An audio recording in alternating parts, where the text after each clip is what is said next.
trap door came in. Come with the bearings, everything. It's like brand new. I've got that piece, so I can rebuild that. But first I'm going to get the motor back together on the bench and get some of the parts cleaned up. I think I might just get this cylinder all on and together and then pick it up, put it in the frame, and be a little bit lighter. Then I can bolt that side of the engine's easy to bolt on later. Or maybe I'll put at least the cylinder on or something, I don't know. And yeah, I got the bearing. This bearing here that the guy sent me on eBay about a year ago is for an S&S engine. He's gone out of business. He had it listed for Evo. And yeah, no, that's too big. That's for an S&S engine. And he's no longer on the internet, so I'm stuck with that one. If anybody is rebuilding an S&S engine, needs one, I'll probably just ship it to you for free. Okay.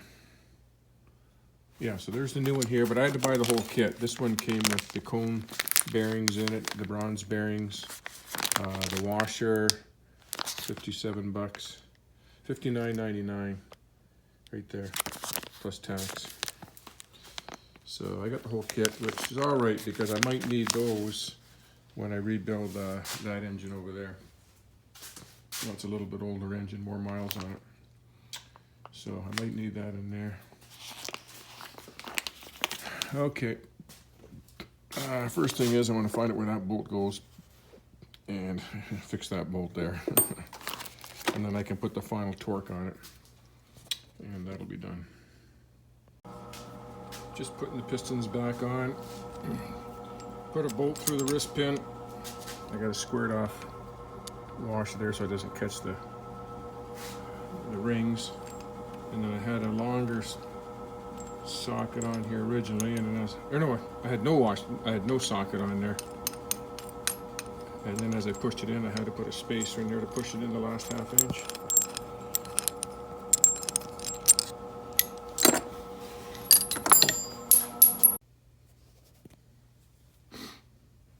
I cheated.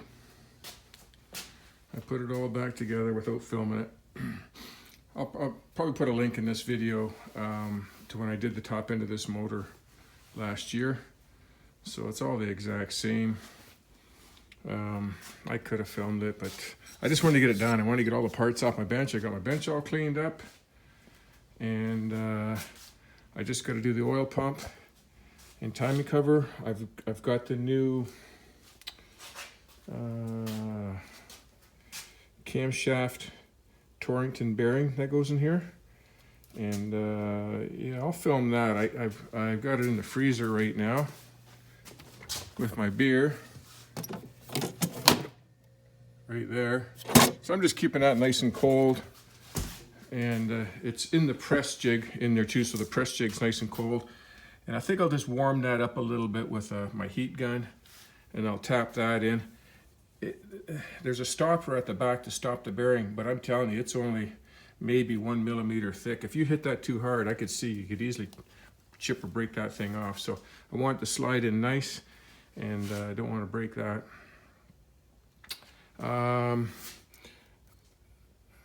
I got this pretty tight right now, but I finally got the pistons and everything in here and the plugs in. I could probably crank that a little bit tighter, this one here now. There's a special socket for that, but I'm just using a wrench and impacting it on there. And yeah, the oil pump assembly, I'll put that back together. Put some new gaskets in there, and touch up the paint a little bit on a few spots here where that gasket goop came out. But oh, I forgot to paint this part right here.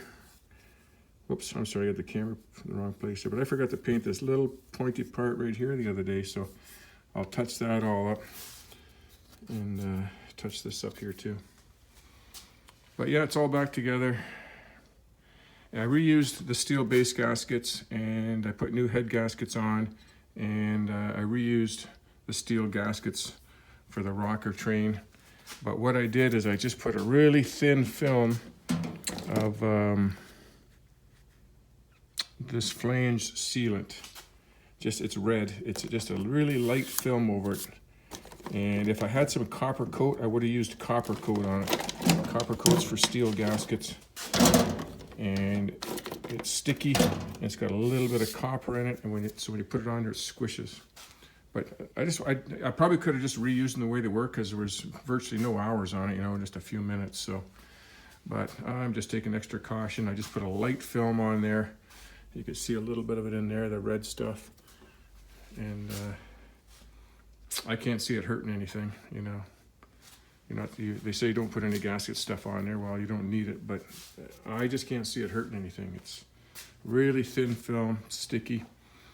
And if there's any kind of imperfections in that steel gasket after taking it off and reusing it once and putting it back on, it'll fill those imperfections in. Okay, so that engine's back together. I got the tranny parts, and I'm going to switch that all over. I either got to pull this starter solenoid off. I think I can do it in a frame if I pull the starter solenoid off.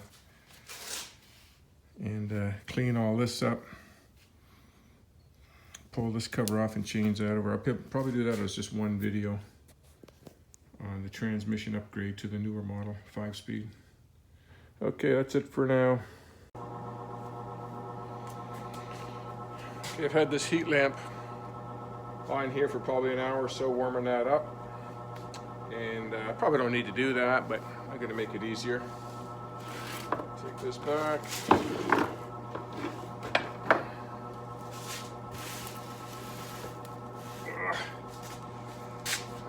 Grab the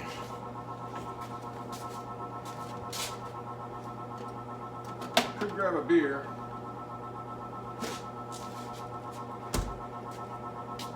Here's the bearing. That's been overnight in there.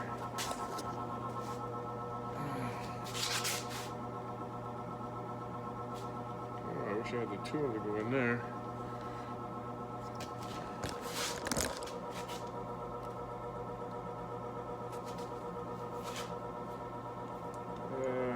I should have a special driver tool ready to go. I think this one will work. Oh, that might work.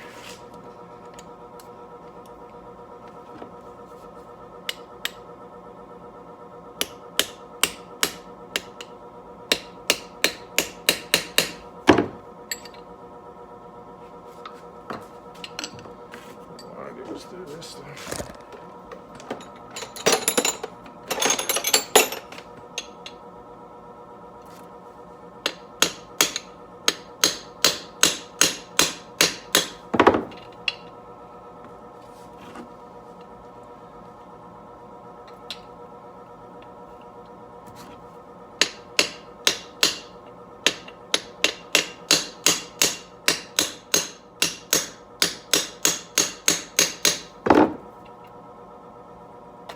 Getting close.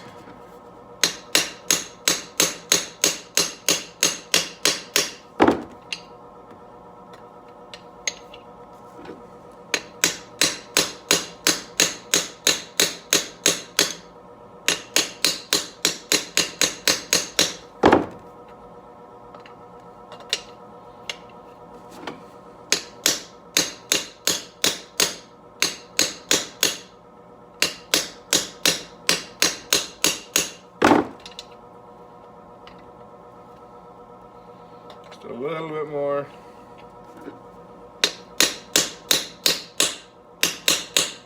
Hear the difference in sound. That should be it.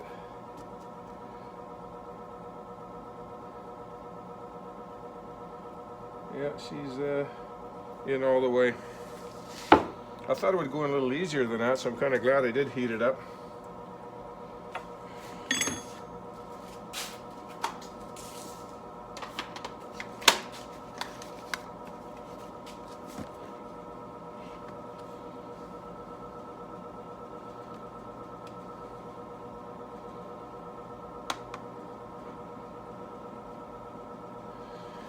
So that's ready to go. I still don't have the lifters. I ordered them from the States, so that could take a couple weeks. So, but I can assemble the oil pump all back together and tape this off and get this part painted. I missed there. And yeah, I'm gonna get that done, do the oil pump, finish up this video, and then I'm gonna do a whole separate video on that transmission upgrade from the original 5-speed. They made them in 84 and 85. The clutch was so hard to pull, and they're breaking the fork in the throw-out fork all the time. So I'm going to upgrade that to the newer style. So I'm going to do a separate video on that. But meantime, I think I'll do the oil pump here. First thing is I'm going to put this oil line back on. I believe that's a vent line.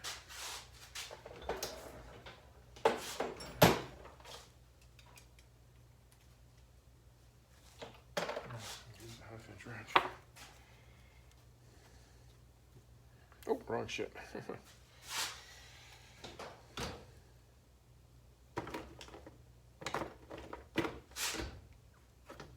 thought I had it in here. This stuff here. Pipe thread dope.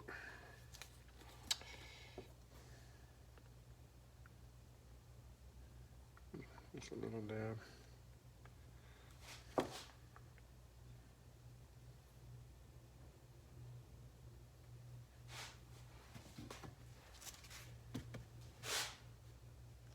I just painted this while the engine was still hot from the heat lamp, so it cured quickly.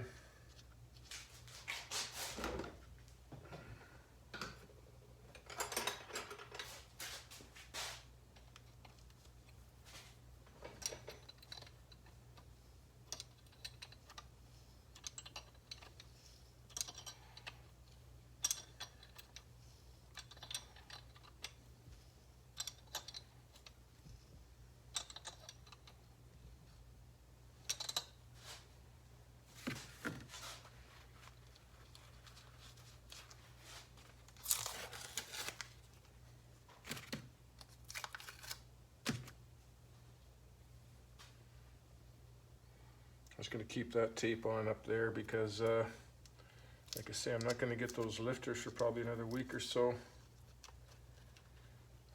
I bought the fueling lifters, $225, I think, with shipping. They're the best lifters out there for Harleys, by far.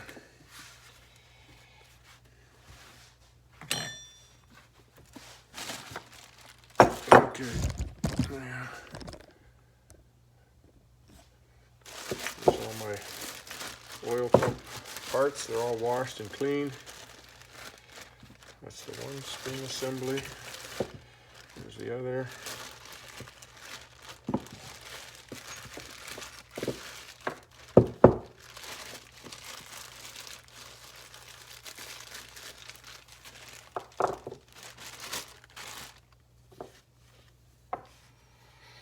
Two are keyed, two are not. The keyed are obviously on the driven side. Now, this part here, I believe this hole in here was just for the machining of it. I don't think it's meant to run anything else up, but I lost that washer the other day. I couldn't find it. Well, when I cleaned my bench up, I found it. I was going to use an aluminum brake one, which I don't need, so I'll put this one back on, the brass one. Copper, brass, whatever it is. I think I'm going to put a little bit of pipe dope on that too. Just in case that washer's at its limit. What's going on here?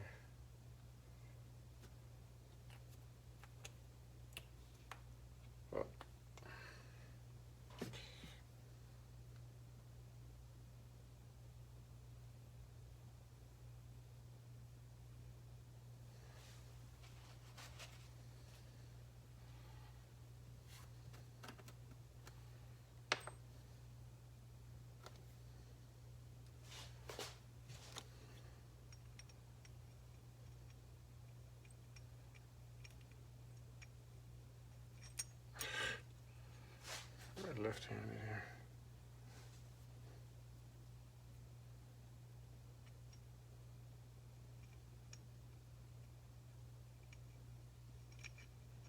Come on, fine threads on there.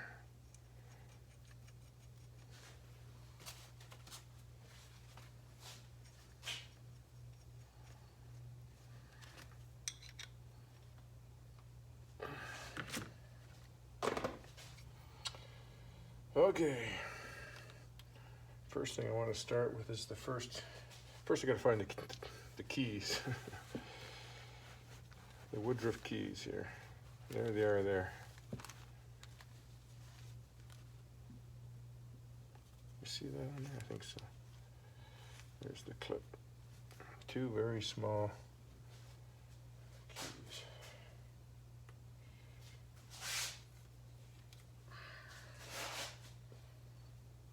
I kind of wanted that crank turned upwards.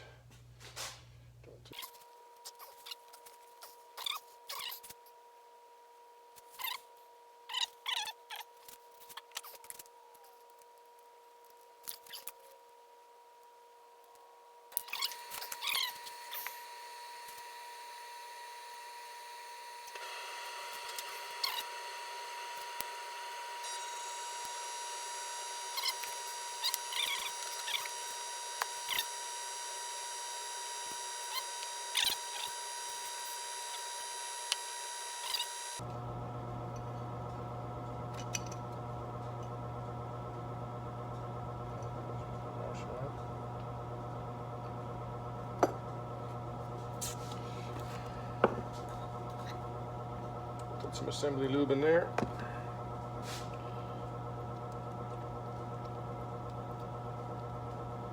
And the gears.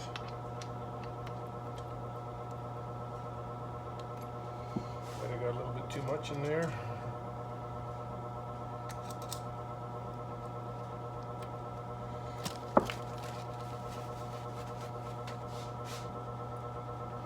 Well, I guess what people do is they put the gasket in here first.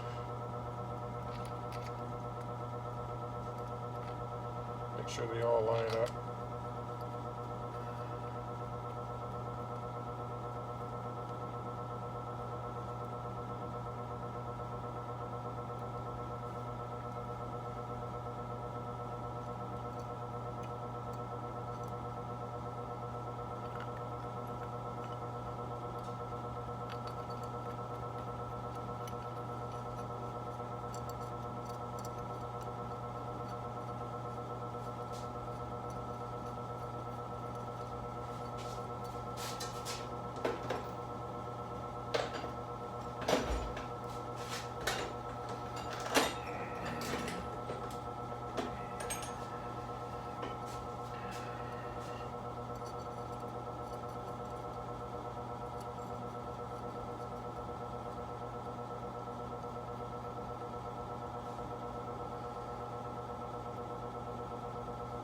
Probably should have put these fittings in last because I won't be able to torque these two now.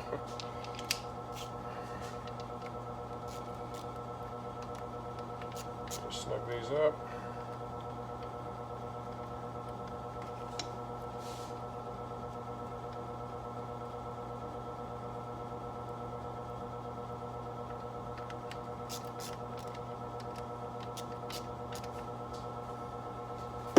Let me get the torque specs. 120 inch-pounds, divide that by 12, that's 10 foot-pounds, right there.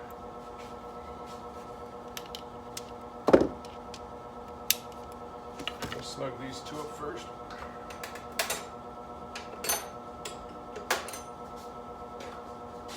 Let's get them snug.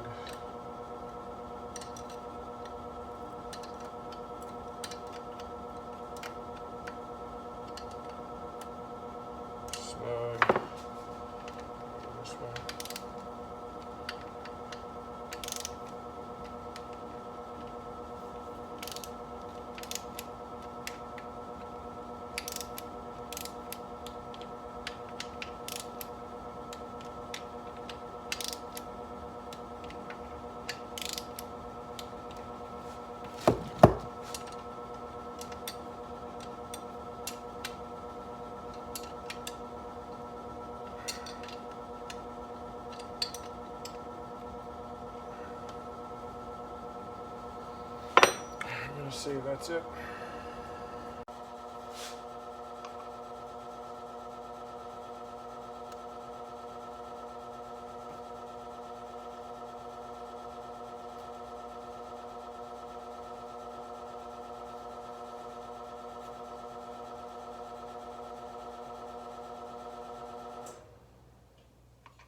That's going to be slow going.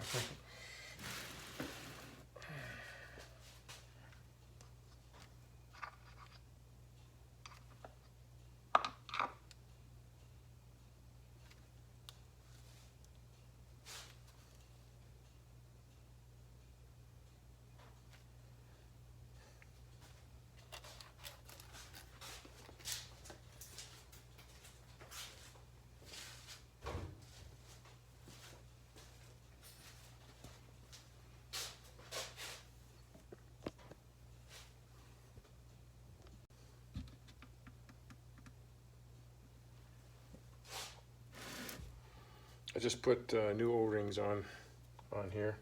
Putting the tappet screen back in. Goes that way up.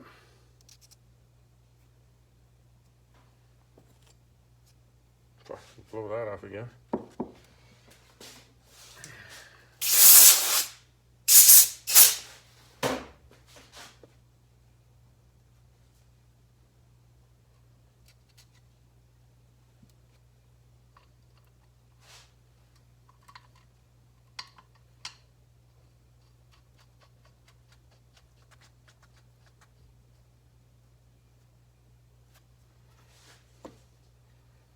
This one is the pressure regulator.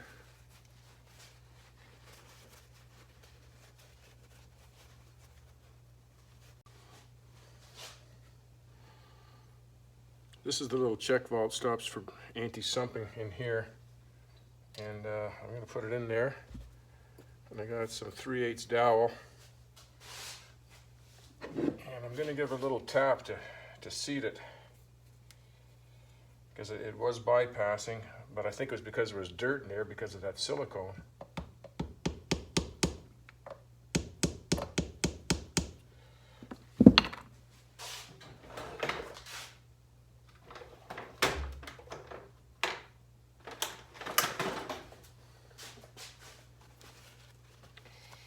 Let me get this magnet cleaned off.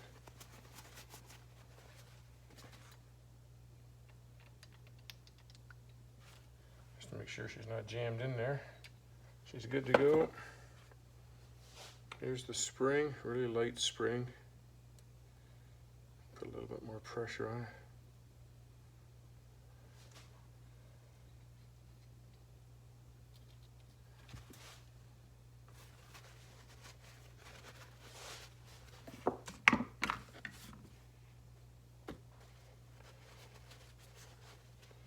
I just had the new O-ring for this one. I gotta find it.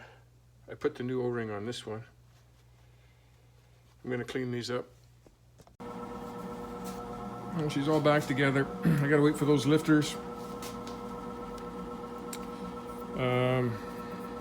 Not too hard doing these oil pumps. It's just those little tiny wee keys. Getting your fingers in there and getting it all together.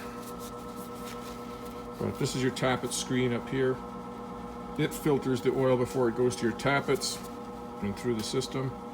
This is your pressure regulator. It's got the little piston in here. And then this is your little ball check valve, anti-sump, bypass valve. That's that one. But that should be it. That pump, I mean, it looked in beautiful shape on the inside, no damage at all.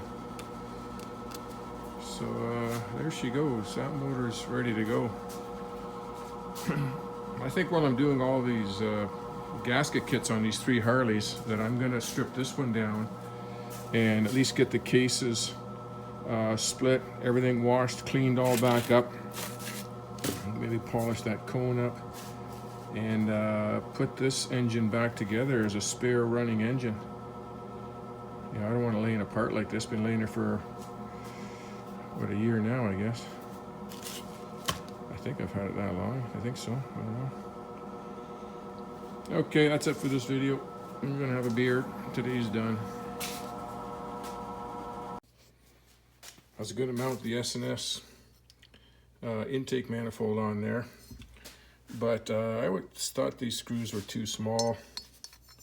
Whoop, they go in through here.